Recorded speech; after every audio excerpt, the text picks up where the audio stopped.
Los átomos tienen unas partículas positivas, alegres, bien chidas. Viendo siempre la mejor parte, protón, siempre positivo, nunca impositivo.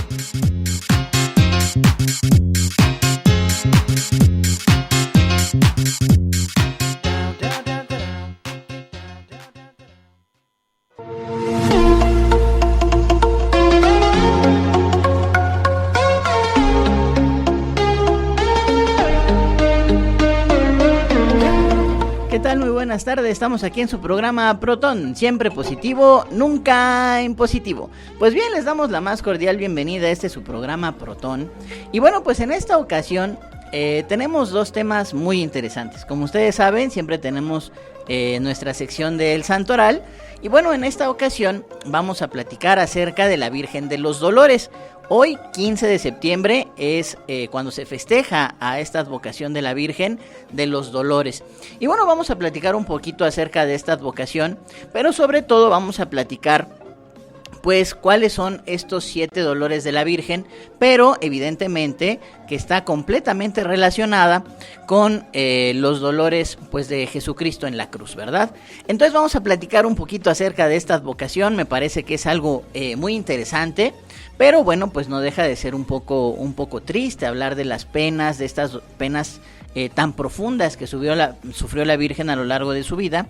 Pero sobre todo, bueno, pues la más drástica, pues estos hechos que se fueron ocurriendo durante la pasión, crucifixión y muerte de Jesucristo. Y bueno, pues evidentemente está completamente vinculada la fecha a nuestras fiestas patrias. Y bueno, pues, ¿por qué no también decirlo? El grito, ¿verdad? Fue dado en el pueblo de Dolores, allá en Guanajuato.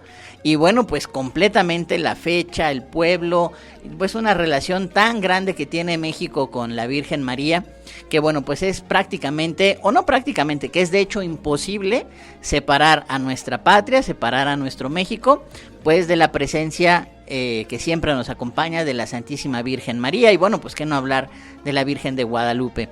Y ya dentro del tema principal, si ustedes nos escucharon, nos acompañaron la semana anterior, pues habrán escuchado que de lo que se trató fue de los mitos y realidades de los niños héroes. Y bueno, entrevistamos a la historiadora Carla Torres.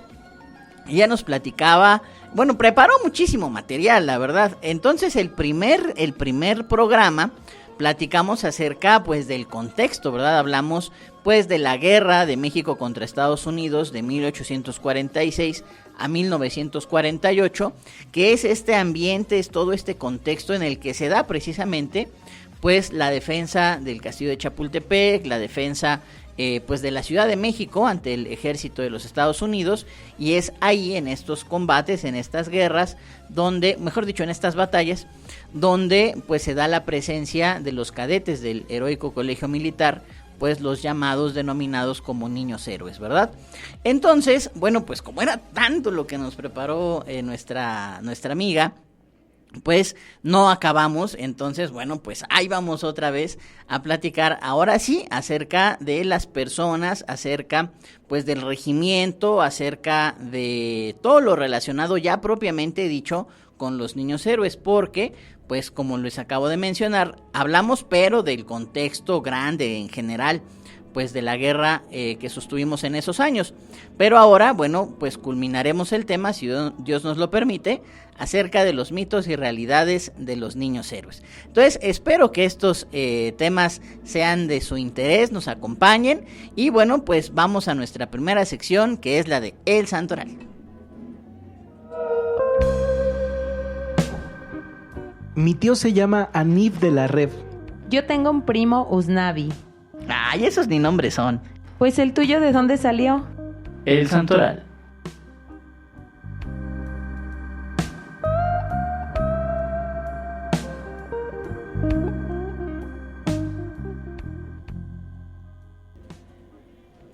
Pues bienvenidos de nueva cuenta aquí a su programa Protón.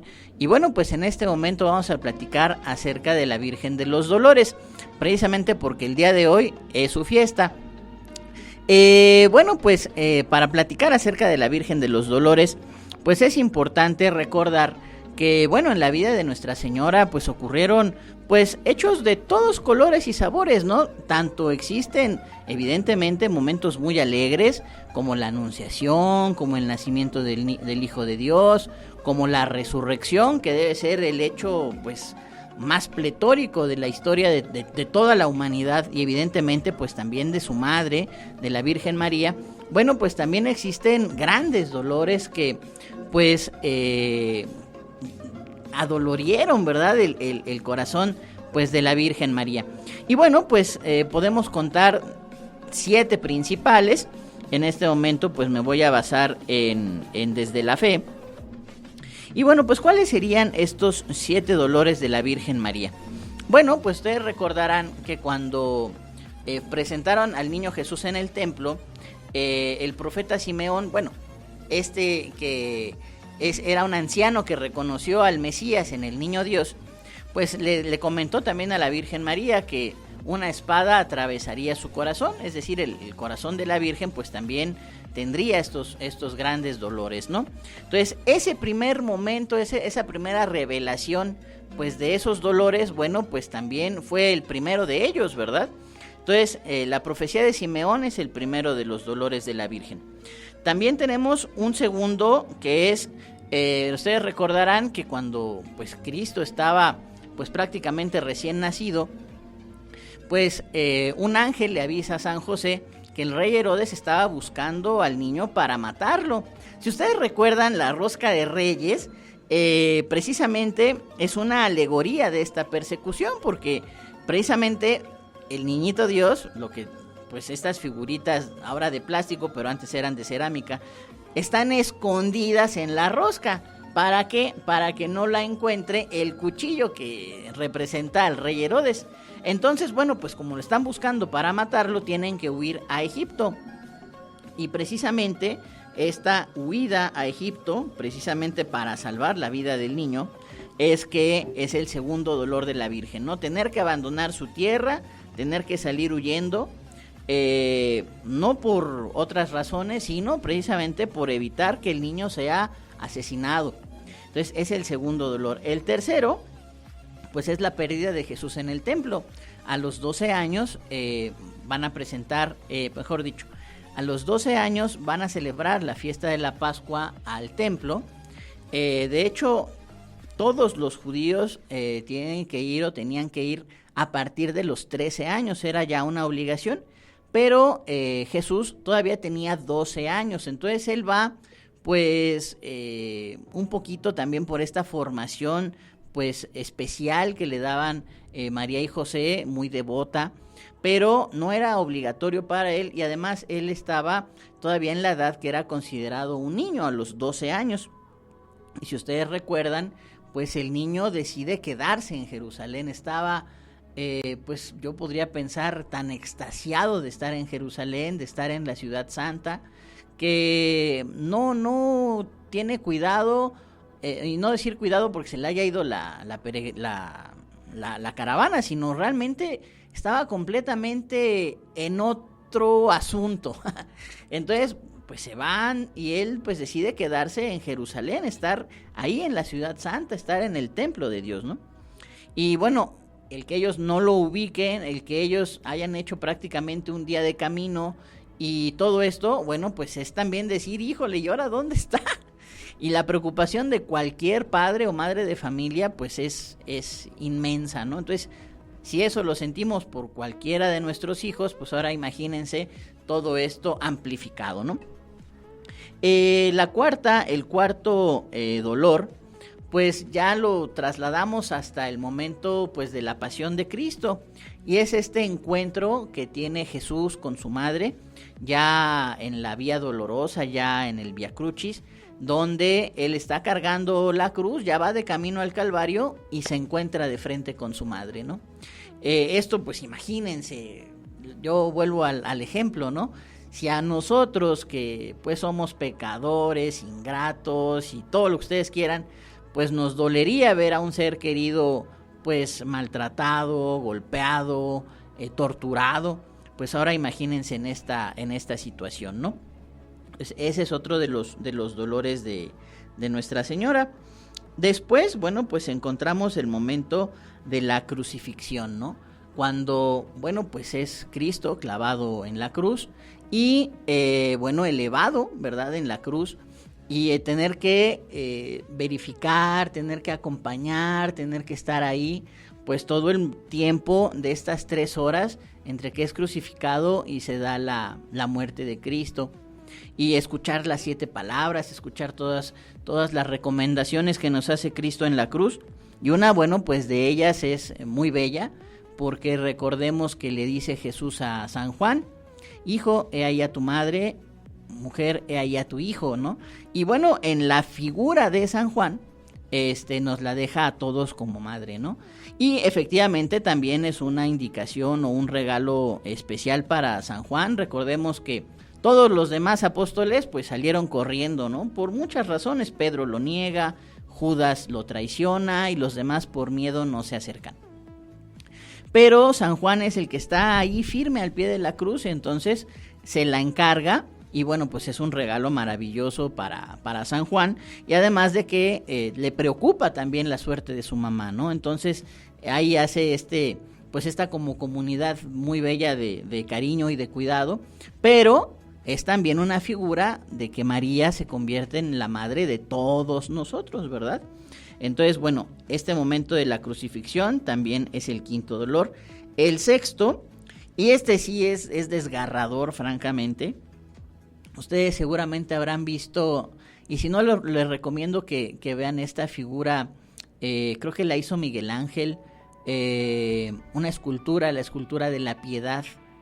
Y es precisamente la Virgen María cargando, pues ya a Cristo, que lo han bajado de la cruz, es decir, ya su cuerpo pues inerte, y puesto bueno, es indescriptible realmente, ¿no? O sea, en cuanto a palabras, pues sí, es puesto Cristo sobre el regazo de la Virgen, etcétera, pero pues el tener ya entre sus brazos a su hijo fallecido, ¡ay! De verdad que es desgarrador. La imagen, la escultura de la Pietà es muy bonita, es muy linda, pero bueno, hay N.000 representaciones de este momento, pero de verdad que yo creo que debe ser uno de los momentos más tristes, pues en la historia de la humanidad, y uno de los momentos más tristes para cualquier persona, ¿no? Pues se dice precisamente esto, y lo digo con todo respeto, que pues no hay dolor más grande que perder a un hijo, ¿no? Es decir, todos podemos perder a muchos seres queridos, ¿no? Pero uno que podría resultar hasta antinatural es que un hijo muera antes que el padre, ¿no? Entonces ahora imagínense esta situación pues completamente desgarradora, ¿no? Y el último dolor pues es ya cuando Cristo es sepultado o es enterrado. Recordemos también que San José de Arimatea junto a Nicodemo preparan el cuerpo de Cristo para la sepultura. De hecho, bueno, el que les acabo de mencionar, San José de Arimatea, es el que presta este sepulcro. Era un sepulcro nuevo, nadie había sido enterrado ahí todavía. Recordemos que no es como ahora, que es un entierro, ¿no? Era un sepulcro tallado en la roca, entonces fue puesto en el interior de una roca. Y después, bueno, corrieron todavía otra piedra también muy grandota para tapar el sepulcro, ¿no? Entonces, el que María haya estado presenciando esto, que hayan preparado su cuerpo, que lo hayan limpiado, que le hayan puesto la sábana y que hayan cerrado el sepulcro, pues es el 7º dolor de la Virgen María, ¿no? Pero bueno, a esto, evidentemente, pues viene después de 3 días el gozo de la resurrección, ¿verdad? Pero pues imagínense simplemente el hecho de estar recordando, repasando estos momentos que pues fueron el costo de nuestra salvación, pues cómo no debe ser impactante pues en el corazón de la Virgen María, ¿no? Entonces, bueno, pues hoy es el día de la Virgen de los Dolores y bueno, con lo que más está absolutamente relacionado, bueno, pues es el momento ese supremo pues de que María está acompañando a Cristo en su pasión, muerte y resurrección, ¿no? Verlo ahí en la cruz, verlo cargar la cruz, verlo morir en la cruz, ver cómo lo bajan y cómo, bueno, pues ya su cuerpo, pues sin vida, pues es sepultado, ¿no? Entonces todos estos momentos muy dolorosos, muy graves, pero que también es importante repasar, ¿no? Porque yo creo que un problema, y eso ya hablo a nivel sociedad, es que nos hemos olvidado de que el dolor existe. Y si bien es cierto que seríamos masoquistas y simplemente tratáramos de vivir para sufrir, también es cierto que es algo que no podemos evitar y que a veces parece que no sé, como que estamos peleados con el dolor y sin embargo todo el tiempo estamos enfrentando esta realidad. Yo creo que a veces si tratáramos como de adaptarnos un poquito mejor y no simplemente salir corriendo por la puerta contraria, pues a lo mejor estaríamos un poquito más en sintonía con la realidad del mundo, ¿no? Porque sí, o sea, claro que nadie quisiera sufrir, pero tampoco podemos pretender que no existe. El dolor ahí está, una enfermedad, el desempleo, un rechazo, miles de cosas, ¿no? Y sin embargo, parece que quisiéramos como que ya no hubiera, y sin embargo, pues déjenme decirles una noticia, el dolor va a estar ahí toda la humanidad, o sea, hasta que no ocurra la parucía y se acabe el mundo, va a seguir habiendo sufrimiento, ¿no? Hasta, mira que estoy aquí viendo aquí a mi compañera, que efectivamente hasta una contrariedad en el propio trabajo, pues es una dificultad, es un dolor, ¿no? Y puede ser la persona más increíble, ¿no? Tienes trabajo, tienes familia, pero a veces en tu trabajo o en tu familia tienes ese problema. Entonces, yo creo que sí hay que tratar de superar evidentemente nuestros problemas y nuestras dificultades, pero también tratar de aceptar que los problemas, los dolores, las dificultades, las contrariedades, pues nunca las vamos a poder extirpar del todo. Entonces, pues poner una buena cara y bueno, pues como la Virgen María, pues ofrecerlo a Dios y tratar de resolverlo de la mejor forma, ¿no? Entonces, pues bueno, hasta aquí nuestra sección del Santoral. Vamos a nuestra sorpresa musical y continuamos aquí en Protón, siempre positivo, nunca impositivo.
La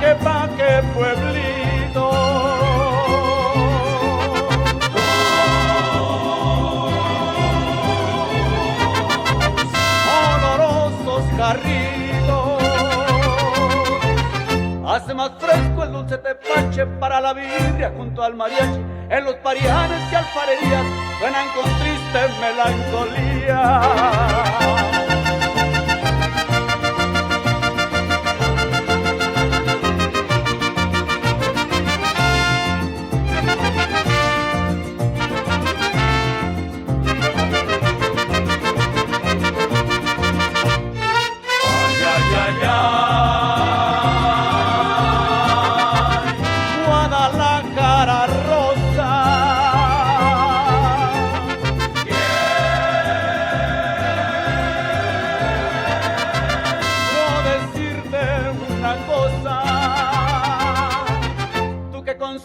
Agua del pozo en tus mujeres lo más hermoso. Guadalajara, Guadalajara, tienes el alma más mexicana.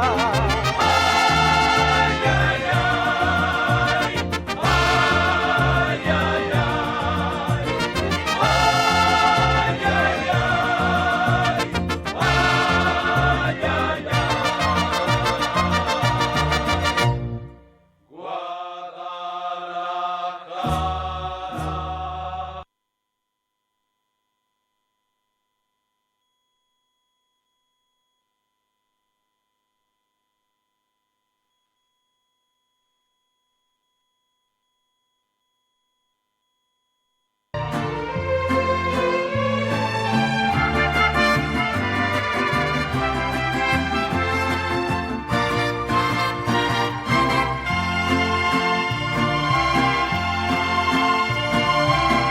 Como una mirada hecha en Sonora, vestida con el mar de Cozumel, con el color del sol por todo el cuerpo, así se lleva México en la piel. Como el buen tequila de esta tierra, o como un amigo en Yucatán. En Aguascalientes deshilados, o lana tejida en Teotitlán. Así se siente México, así se siente México, así como unos labios por la piel. Así te envuelve México, así te sabe México, así se lleva México en la piel. Como ver la sierra de Chihuahua, o la artesanía en San Miguel, remontar el cerro de la Silla, así se lleva México en la piel. Como acompañarse con mariachi para hacer llorar a esa canción. En el sur se toca con marimba y en el norte con acordeón. así se siente México, así se siente México. Pues bien, bienvenidos nuevamente aquí a su programa Protón, siempre positivo, nunca impositivo. Pues bien, vamos ahora ya al tema principal de nuestro programa, el tema que publicitamos normalmente en redes sociales, y es mitos y realidades de los niños héroes, parte 2. Pero bueno, antes de pasar a la entrevista con la historiadora Carla Torres, quiero mandar un saludo a Santiago, que nos hizo favor de dejar un comentario en Spreaker. Y bueno, pues le agradezco mucho su interés en el tema y que se haya tomado la molestia de escribir, y le agradecemos mucho su comentario. Un saludo, muchas gracias. Bueno, ahora sí, vamos a platicar, a hacer la entrevista con la historiadora Carla Torres. ¿Qué tal, Carla? Muy buenas tardes, ¿cómo estás? Hola, Jorge, muy bien, muy contenta. Ya ahora sí ya meto a terminar, es que me apasiona la historia, me gusta. Entonces, bueno, ya les voy a contar ahora sí como lo que prometí desde la semana pasada, de dónde posiblemente surge este mito. Perfecto. Y bueno, pues la verdad es que qué bueno que platiques así la historia, porque desgraciadamente cuando se convierte en un laberinto de fechas, lugares y ese tipo de cosas, pues la verdad es que ni aprendes ni tiene ninguna relevancia, ¿no? Pero ya cuando es sí, pues, una muchas gracias. relación de personas, de formas de pensar, de consecuencias, entonces ya es cuando es algo interesante y es algo que tiene una trascendencia. Sí, y sobre todo que ya tiene un sentido, ¿no? Porque un cúmulo de fechas o datos, pues como que no, ¿cuál es el sentido de saberlas, no? Claro. Perfecto. Bueno, Carla, pues habíamos quedado en todo este contexto de la guerra de México-Estados Unidos de 1848 de 1846 a 1848. Y bueno, nos habías platicado que incluso pudimos haber ganado la guerra, pues las malas decisiones, etcétera, de Santana. Pero bueno, cuéntanos un poquito acerca, pues ya de la historia de estos, en la historia, digamos, que nos han enseñado son 6 niños héroes, pero en realidad debieron de haber sido más. Platícanos un poquito, pues, cómo es que estos cadetes del colegio militar, pues, entran al campo de batalla, cómo es que se relacionan ya propiamente con el campo de batalla, con la guerra. Pues sí, mira, como les había comentado la semana pasada, eran 900 soldados del ejército mexicano, y ellos estaban, o sea, como estaban viendo que realmente estaba muy complicada la situación, ellos decidieron entrar. De hecho les preguntaron, ¿están seguros? Porque pues no tienen la experiencia, y dijeron, sí, entramos porque hace falta, ¿no? Entonces así es como intervienen ellos en esta guerra, que bueno, ya les había comentado cómo terminó todo esto, ¿no? Empezó a las 5:30 de la mañana, a las 10 de la mañana ya termina todo este asunto, y terminan pues todos, desafortunadamente todos muertos en esa batalla, y solamente Agustín Melgar fue el que duró como unos 2 días más o menos, y todos los demás murieron en el instante, ¿no? Pero aquí lo interesante es cómo se fue creando este mito, ¿no? Claro. Como desde el siglo XIX, bueno, desde el 1871, me refiero después de la segunda mitad del siglo XIX, hubo un grupo de ex soldados que estaban interesados en conmemorar esta situación histórica tan importante. Sí. De hecho, ahí el litógrafo Santiago Hernández fue el que pues hizo, digamos, el diseño que actualmente conocemos, pues, de los niños héroes, ¿no? Aunque realmente no, sí lo mencionaban como un acto cívico para exaltar todos estos valores que por sí solos se promovían a través de los niños héroes, ¿no? Claro. Estos valores del deber, del honor, de la lealtad, patriotismo, etcétera. Pero en realidad pues tampoco es que hubiera como mucho ánimo para estos festejos, pues principalmente por la pérdida de territorio. Sí, claro. Ese era el tema principal. Entonces, bueno, Juárez, Lerdo de Tejada, deciden seguir como mencionando la fecha, aunque es muy interesante porque todos ellos lo hacen respecto a la batalla de Molino del Rey. Okay. Del 8 de septiembre. Y hasta Álvaro Obregón fue que dice, vamos a hacerla de la de Chapultepec, ¿no? Y es cuando justamente se empieza a mencionar un poco esto de los niños héroes. El primero que los llama mártires, que dicho sea de paso, fue Miramón, bueno, recordamos que él es principal protagonista en esta guerra entre liberales y conservadores, que finalmente pues ganan los liberales, y pues terminan todos fusilados todos los conservadores, claro. Pero Miramón pasa desapercibido en la historia de la defensa del castillo de Chapultepec, y él estuvo ahí. Él participó, él fue testigo de cómo participaron estos cadetes y demás, y ya por los años 50 él fue el primero que los llama mártires. Pero obviamente nadie dice esto, claro que no, pues no les conviene, ¿verdad? Claro. ¿Por qué? Porque era conservador, entonces es como si ni siquiera él hubiera pasado por esa guerra, pero realmente participó. Y fue hasta el gobierno de Manuel González, que fue el intermedio entre el primer presidencia de Porfirio Díaz y ya después de la dictadura, fue el intermedio.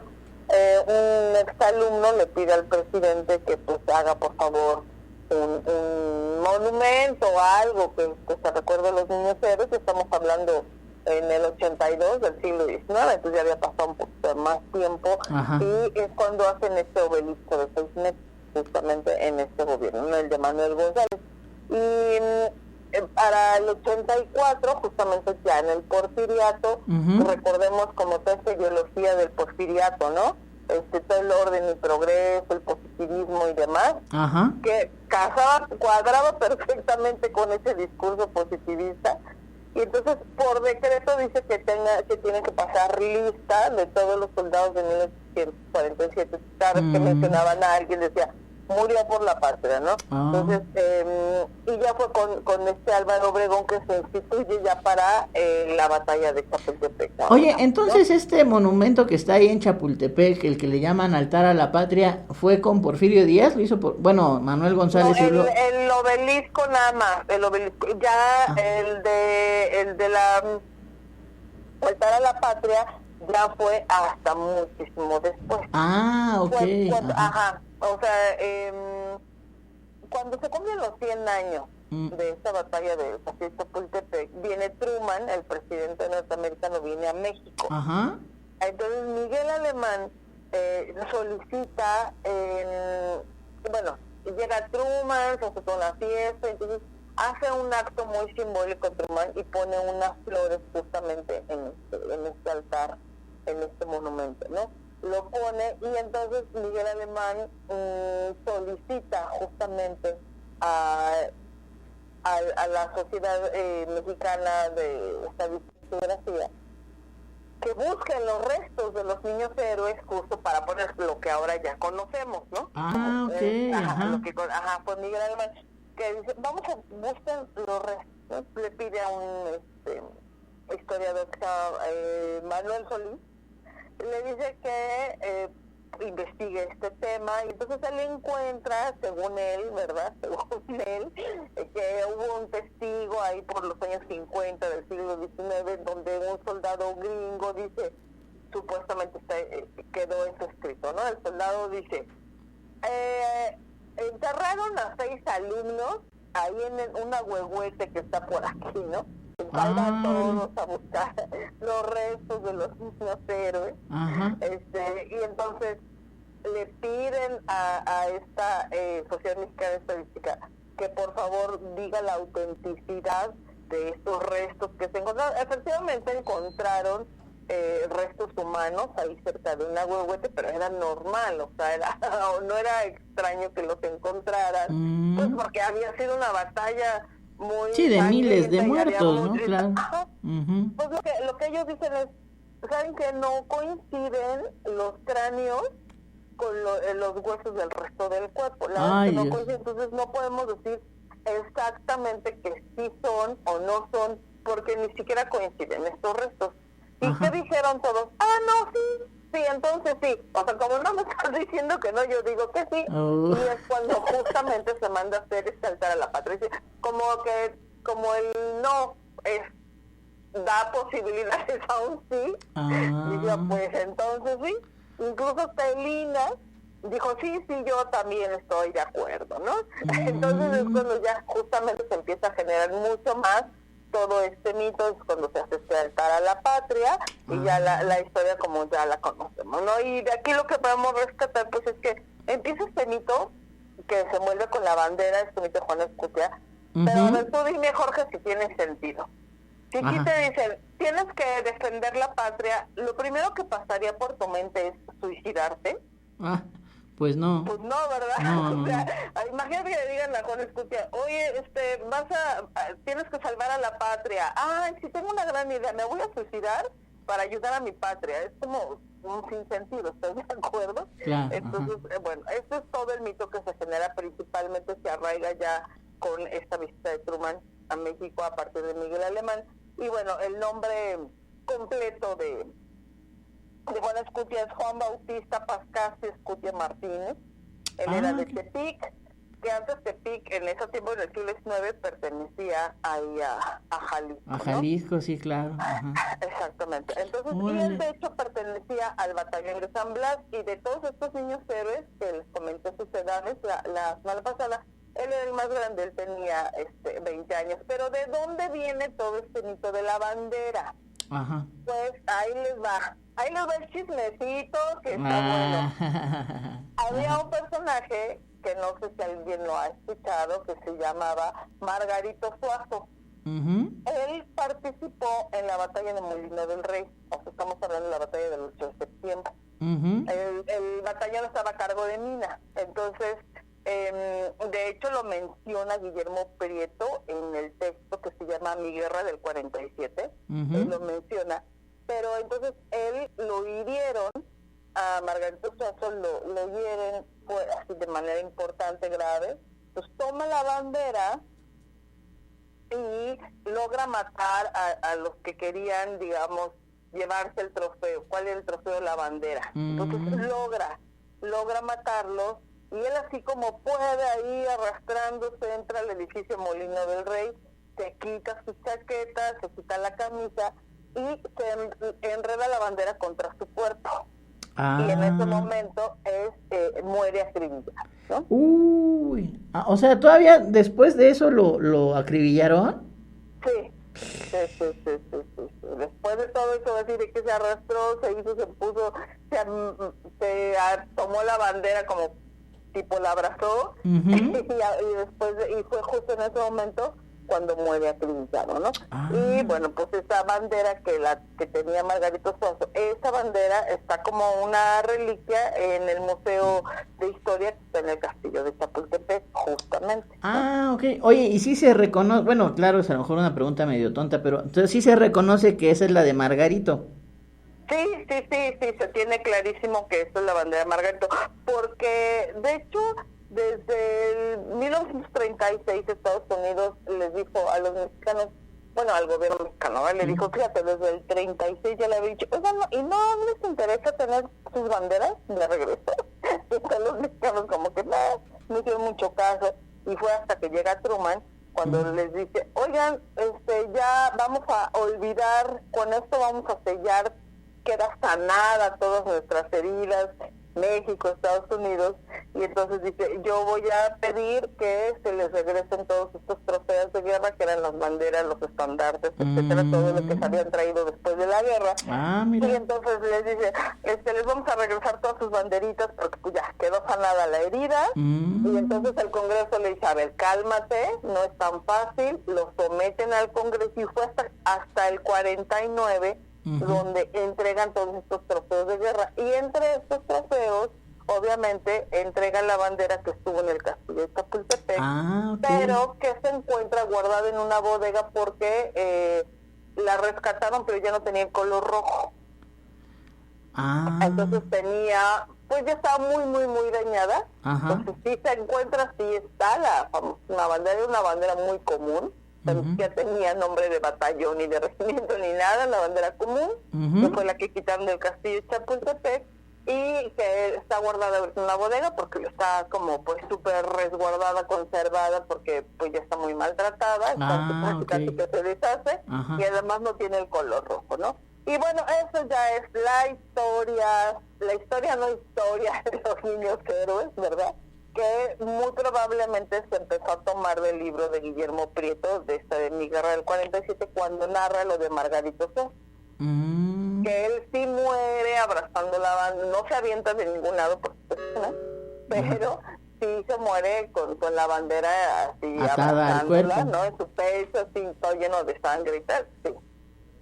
Oye, y por ejemplo, bueno, a mí me llama mucho la atención que básicamente estos cadetes pues eran voluntarios.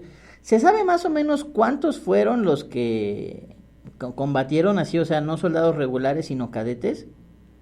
No, cadetes se ha mencionado así a lo largo de la historia solo estos 6. ¿Perdón? Que se han mencionado, te digo, se ha mencionado a lo largo de la historia solamente estos 6. Ok.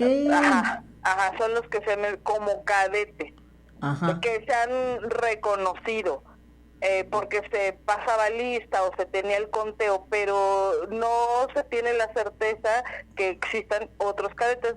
Dicen que es muy probable que sí, porque formaban parte de los otros regimientos, pero no se tiene la certeza. O sea, la única certeza son de estos 6. Estos 6 son, por eso han pasado así a la historia, porque estos sí están reconocidos como los 6 cadetes.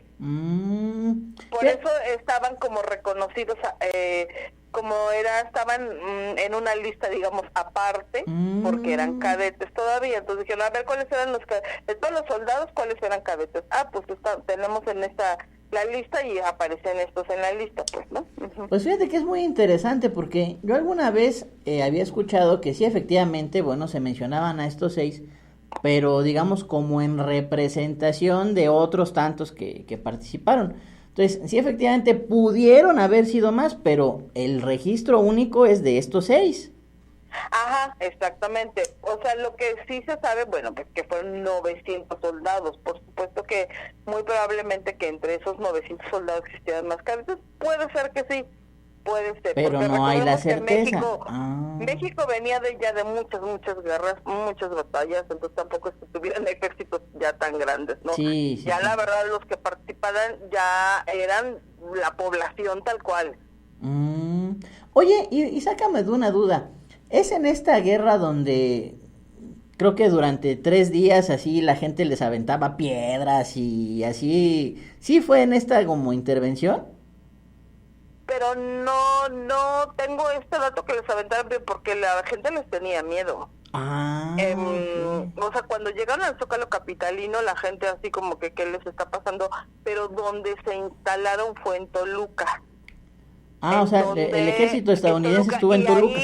Y ahí sí se enojaron mucho porque llegaban los soldados, hacían ahí sus fiestas, sus desmayos, todo. Ajá, se divertían, sí. ¿verdad? Se relajaban los soldados norteamericanos y rompían las lámparas de los parques públicos, se tomaban un montón, se robaban sus pastizales se robaban la comida para sus animales de las casas de los que estaban por ahí. O sea, ahí sí les aventaban piedras, ahí sí estaban enojados, ahí sí se les decían de cosas y les decían a los gobernantes de Toluca, ¿no? Les decían, oigan ya, o sea, pónganle su nombre a estos soldaditos que nada más están destruyendo haciendo todo, desastre, ¿no? Porque además, mira. a pesar de que termina la guerra en el 48, los soldados se van hasta el 49, en los de Toluca.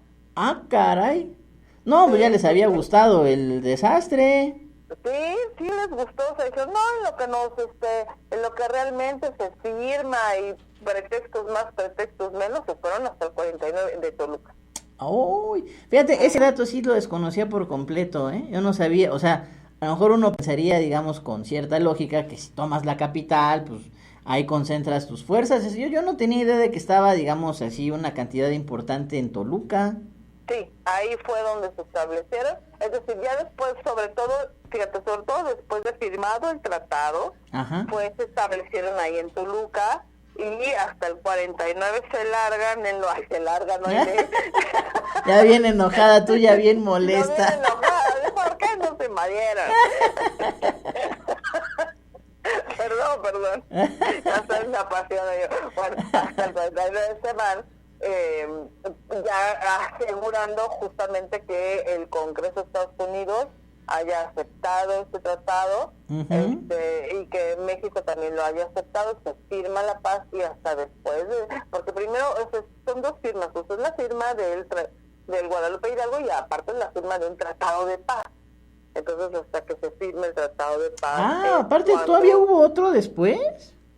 O sea, no es que fuera después, sino dijeron, a ver, si está en la negociación. Uno es, digamos, ya no nos vamos a pelear y otro es cómo vamos a quedar. Exactamente, así es. Órale. O sea, una fue la negociación de los 15 millones, del territorio que se otorgó, y la otra vez, ya después de esto, ya todo el mundo lo acepta, lo aprueba, sí, bueno, entonces ya estamos en paz, ¿no? Se firma ya la paz, y pues por eso que hasta el 49 se van de Toluca, que ahí fue donde se establecieron, traían a solear a la gente, porque pues sí, la verdad es que no tenían como mucho respeto por los mexicanos, ¿no? Y de hecho, en cárcel, y querían matar a la hoguera alguno que otro, que quería, por ejemplo, hubo un caso ahí muy particular, que un señor trató de disuadir a un militar norteamericano y entonces lo acusaron de querer disuadir al norteamericano, lo querían matar, o sea, lo querían fusilar, y dijeron no a la hoguera, muy mal, y entonces el gobierno de Toluca tuvo que intervenir, y le dijeron, a ver, no, denle chance, o sea, denle una, multa o un castigo monetario, ¿no? Porque como que matarlo, ¿no? Porque pues ya estaban hartos los habitantes de Toluca, y entonces dijeron, es que te comprendan que son momentos difíciles para el país, y pues esta gente muy sensible, por favor denle chance y nada más pónganle una multa, ¿no? Entonces, bueno, ya le perdonaron la vida, pero casos como ese sí hay varios registros, porque de hecho hay un registro interesante en donde aumentan los delitos en Toluca, justo cuando están los soldados norteamericanos ahí. Órale, oye, una pregunta, digo, ahorita ya estoy aquí sacando todas las ¿cuándo es este momento? Espero no agarrarte en curva, pero me surgió la duda.